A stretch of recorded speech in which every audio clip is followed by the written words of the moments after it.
Welcome to true 9 news.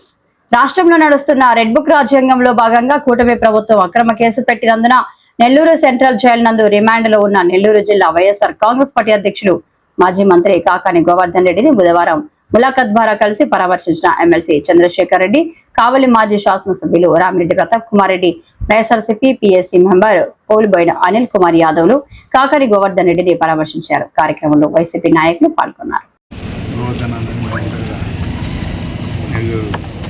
కావడం జరిగింది. తెలుగుదేశం ప్రభుత్వం ఏ విధంగా వైఎస్ఆర్ కాంగ్రెస్ పార్టీ ముఖ్య నాయకుల మీద అక్రమ కేసులు బనాయించి ఈరోజు హరాస్మెంట్ చేస్తుందో ప్రతి ఒక్కరు కూడా గమనిస్తున్నారు. ఇది చాలా అన్యాయం, దారుణం.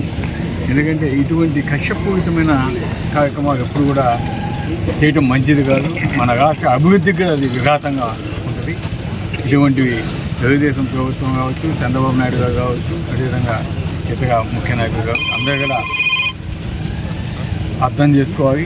ఇటువంటి పెట్టినందువల్ల ముందు కార్యకర్తలు కూడా మా కార్యకర్తలు కూడా ఆవేశము అనుకోని కార్యక్రమాలు కూడా చేసే అవకాశం ఉంది. అటువంటివి రాకుండా చూసుకునే దానికి ఇప్పటికన్నా తెలుసుకొని రాష్ట్ర అభివృద్ధి మీద వాళ్ళు దృష్టి పెడితే బాగుంటుంది అని మేమంతా కూడా కోరుతాం.